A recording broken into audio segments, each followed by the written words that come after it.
آليات الاشتغال والمقاربة التي سيتم اعتمادها بشكل توافقي من أجل وضع إطار ملائم لهذا الملف. نتابع تصريح رئيس الحكومة.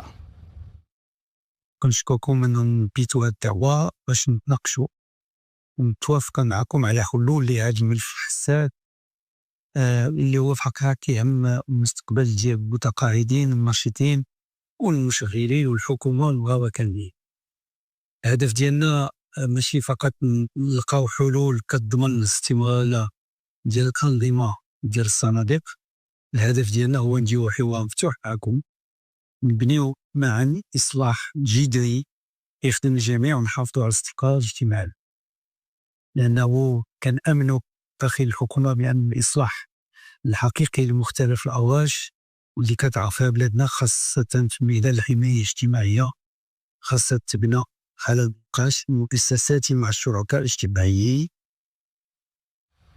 اجتماع اليوم انعقد تبعا لخلاصات اجتماع دورة أبريل 25 و2000 للجنة العليا للحوار الاجتماعي، وضم عددا من القطاعات الوزارية وممثل المركزيات النقابية الأكثر تمثيلية وممثل المشغلين في القطاع الخاص والقطاع الفلاحي.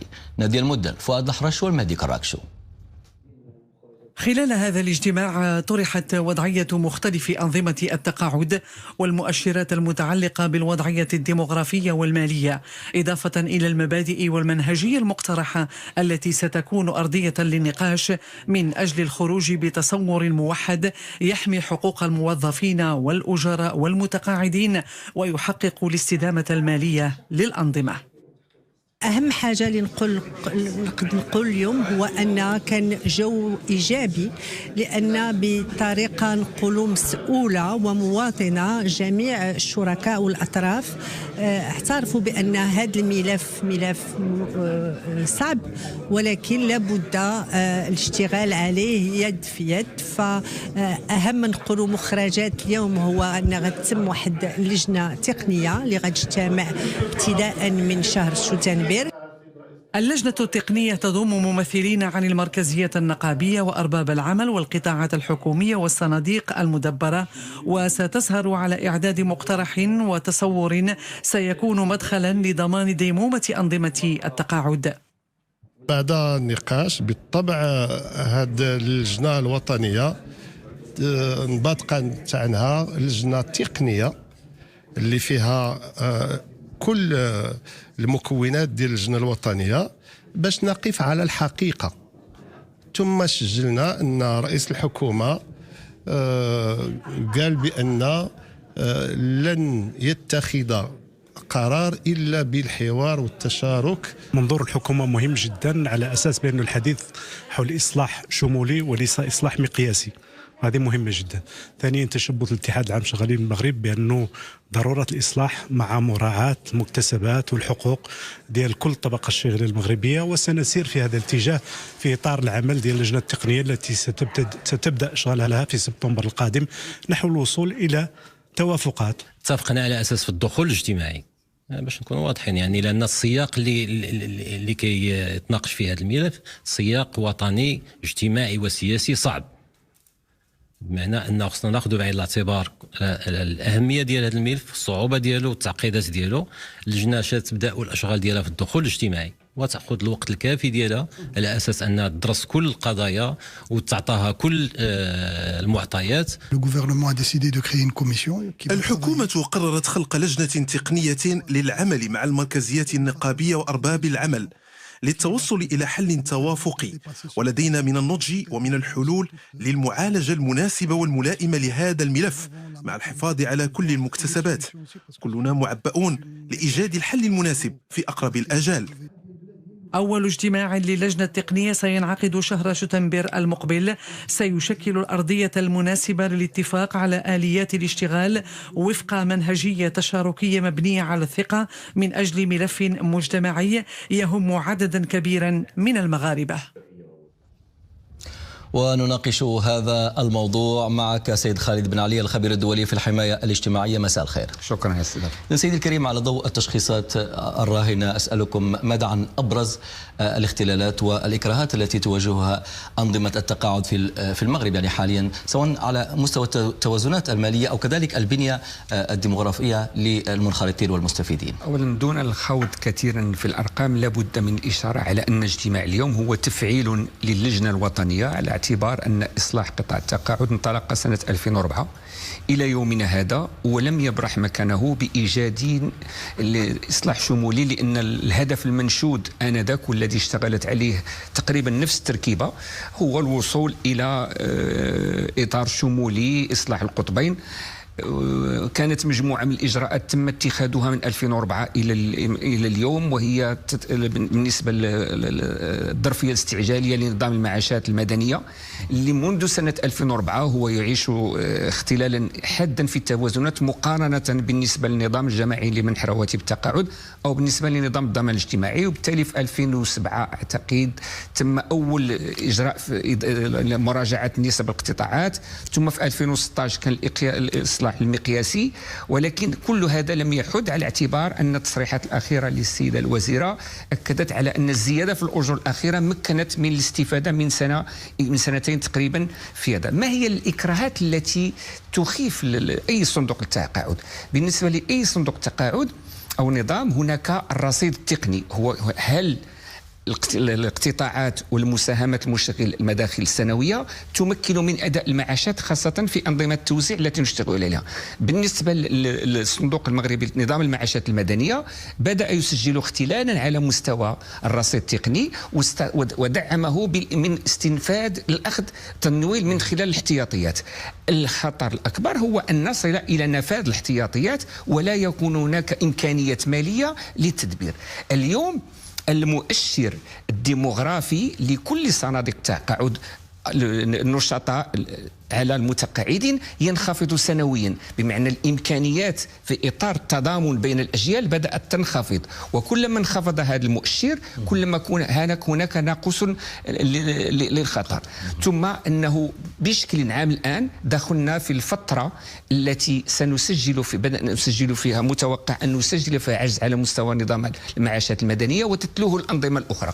علاوة على ذلك لا يجب أن نغفل نتائج الإحصاء لسنة 2024 بالنسبة لمعدل الخصوبة وبالنسبة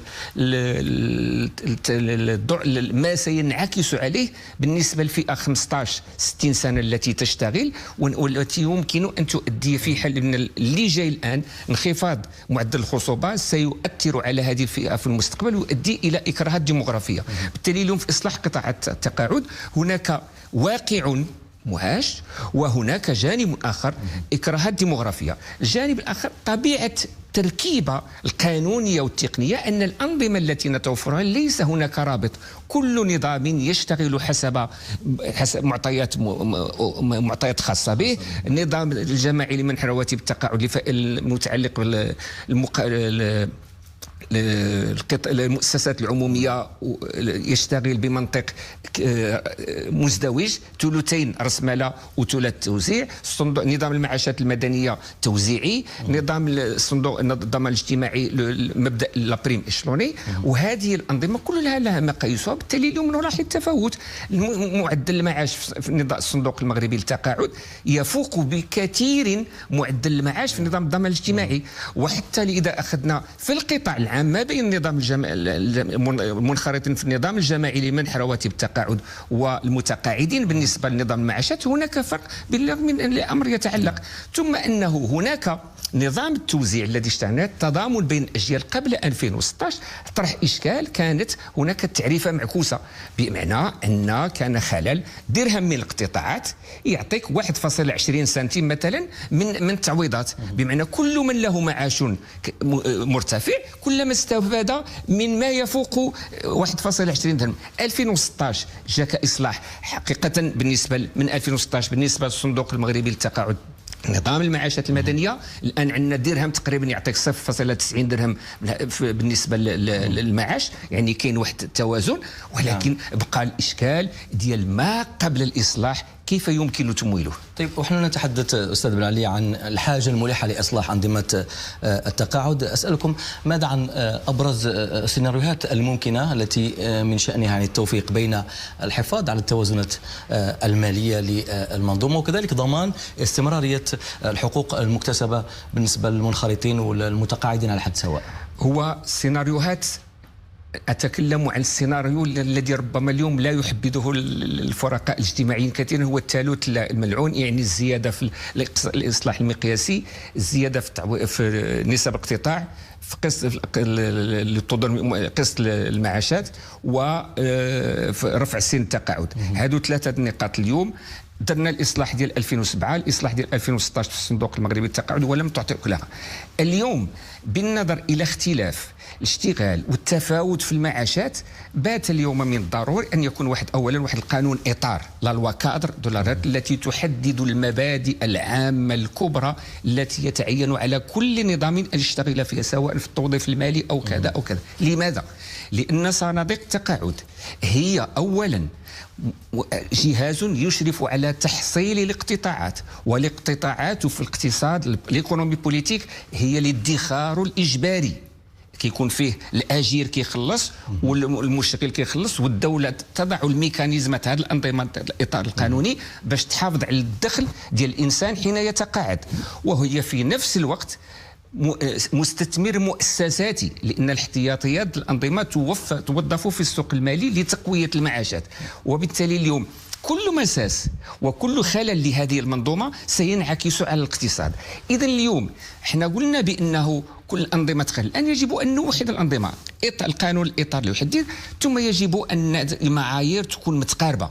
واذا كان الان كاين نقاشات، ربما ما عرفتش واش غادي يمشيو في نفس السياق ما كان يتداول سابقا، قطب عمومي وقطب نتاع القطاع الخاص، تجميع النظام الصندوق نظام المعاشات المدنيه، نظام الضمان الاجتماعي. لا نستبق اليوم الاحداث، بقدر ما يمكن ان نقول ان اي اصلاح اليوم يجب ان يقرب الحق في التقاعد ان يكون حقا لجميع المغاربه وبنفس المستويات وبمساهمات معقوله ومقبوله، تاخذ بعين الاعتبار امكانيات الاجراء والمقاولات حتى نتمس بالتنافسيه. الجانب الثاني هو اقرار ميكانيزم وآلية لمراجعة المعاشات على مستوى جميع الأنظمة، لأن اليوم المعاشات بالنسبة للصندوق نظام المعاشات ما كيتراجع حتى يتم تغيير الرقم الاستدلالي. بالنسبة لنظام الضمان الاجتماعي قرار يصدره حين يكون الفرق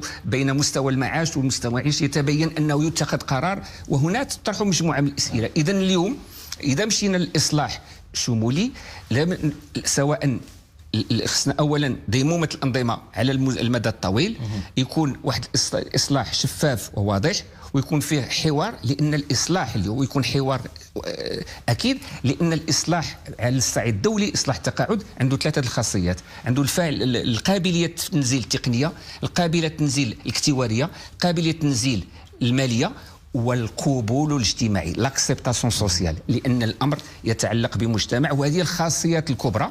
وفي هذا السياق اليوم يجب ان نؤكد على ان الاصلاح اصبح مستعجلا وضروريا، بالرغم من ما يقال لانه اذا وضعنا في تصور استراتيجي، نحن دخلنا من 2004 في تصور استراتيجي، واحد الفتره خصناها التشخيص.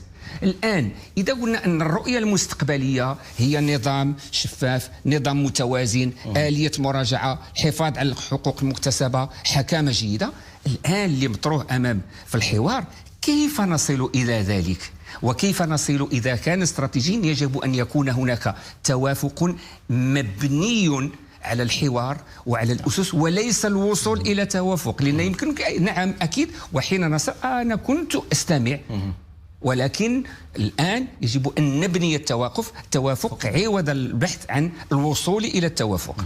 طيب، في تقديركم سيد بن علي، ماذا عن الضمانات والإجراءات الهيكلية الكفيلة بضمان استمرارية وفعالية إصلاح أنظمة التقاعد على المستوى يعني المدى المتوسط وكذلك البعيد، وبالتالي ربما تفادي تكرار هذه الاختلالات البنيوية التي تفضلتم بذكرها؟ اولا الحوار الحالي بالشكل الذي تقدم به السيد رئيس الحكومه، بالشكل الذي عبر عليه الفرقاء الاجتماعيين والفرقاء الاقتصاديين، يعني هناك توافق انه الجلوس سيكون وسيتم اتخاذ القرار بشكل جماعي بعد نقاشات مستفيضه وبعد تحليل وبعد اتفاق حولها. وهذه نقطه ايجابيه، بمعنى ان الحكومه لن تلجا الى الكثافه العدديه التي لديها في المؤسسات لتمرير او تهريب كما تم في اصلاح سابق. الجانب الثاني اليوم هناك يجب ان نميز شيئين، هناك اصلاح انظمه التقاعد والنظام التقاعد لريجيم دو روتريت الذي يضمن هو الاحكام والمقتضيات المتعلقه بالحقوق والواجبات بالنسبه لكل منخرط ومتقاعد، وبالنسبه لصناديق التقاعد التي تشرف على تدبير، لان مهما يكون هذه الصناديق سيتم جمعها لابد من حكمه جيده، من رؤيه جيده. والجانب المهم هو التكلفه، كم يكلف تدبير انظمه صناديق التقاعد بالنظر اليوم الى العولمه والرقمنه، لابد من مقاربه اخرى. الجانب الثاني هو أن الإصلاح والمقاييس يجب أن تأخذ بعين الاعتبار الخصوصيات المغربية، وأن ترتبط بالتحولات الديموغرافية التي تعرفها بلادنا، لأن الفترة الحالية رحنا ماشيين تقريبا 2040 2045 كنا ننتظر ان الفجوه الشوك ديموغرافيك سيقع، بان عدد الفئات من 60 حتى فما فوق سيرتفع النسبه ديالو مقارنه بالفئات الاخرى. وبالتالي في هذه التركيبه اليوم هي تركيبه ديموغرافيه، تركيبه ماليه، تركيبه اقتصاديه. الجانب الاخر وهذا المعطى الاساسي انه في انظمه التقاعد وفي الاحتياط الاجتماعي المنطق الاكتواري يجب ان يكون حاضرا عوض المنطق المالي، بمعنى انه قد نكون نظام هناك فائض، مثلا الاجراء الاخير الذي اتخذته الحكومه بالزياده في الاجور مكن الصندوق حقيقه سنتين موارد اضافيه، لان الاقتطاعات السنويه تساهم في اداء المعاشات. ولكن لو تعطلنا في الاصلاح، لو يتخذ في المصح اننا ازمنا الدين الضمني، لان حجم الالتزامات ارتفع لان الاجور تغيرت. هنا في الإصلاح يجب أن يتم بسرعة، ولا يجب أن يخلي لنا من 2004 وحنا في الإصلاح. التشخيص الآن لا يجب أن يطرح إشكال. حاول، أنا قلت الرؤية الآن موجودة، أنظمة متوازنة، آلية شفافية، المراجعة، ولكن كيف الوصول؟ والوصول ليس سهل وليس صعب. إذا استحضرنا ضرورة الإصلاح واستعجال الإصلاح دارجة من الأطراف، وكان نقاش تقني وسلس والإنسان يأخذ بعين الاعتبار، لأن قطاع التقاعد اللي نتفق ليس قطاعا اجتماعيا يهم كل الاقتصاد، لأن شكون اللي كيستهلك؟ هما الأجراء، وشكون اللي كينتج؟ هما المقاولات. إذا كان إنسان ملي وصل للتقاعد ما عندوش امكانيات، ينخفض الدخل ديالو بشكل كبير، لو طو دو رومبلاسمون، المعاش على الاجر الاخير كينخفض بشكل كبير في نظام الضمان الاجتماعي وفي النظام الجماعي اللي من رواتب التقاعد. اذا ملي كينخفض الانسان ما غيكونش عنده الامكانيات باش، ثم المقاولات ستجد نفسها الى ارتفعت الكلفه ديال المساهمات ديال المقاولات ستقلص من استثماراتها، وهنا غادي يوقع. ثم القطاع المالي الى ما كانش الادخار، الاحتياطيات هي الضمان الاساسي لوقوف اي نظام. الى تاكلات وما توفرش للسوق المالي البحث عن تمويل اخر، وبالتالي كما يقال من كل الجوانب يجب أن تكون هناك رؤية متكاملة وشاملة، وأن يكون الحس المواطناتي حاضرا لدى جميع الأطراف. أكيد سيد خالد بن علي، الخبير الدولي في الحماية الاجتماعية، شكرا على كل هذه الإضاءات. مرحبا بك. انعقد اليوم في الرباط مجلس للحكومة، وفي جدول أعماله مدارسة والمصادقة على عدد من النصوص القانونية والتنظيمية، والتفاصيل نتابعها مع عماد أمسمير وعبد الرحيم فيلول. في مستهل اجتماع مجلس الحكومة تتبع المجلس عرضا حول المعطيات والتدابير المتعلقة بعملية عبور مرحبا.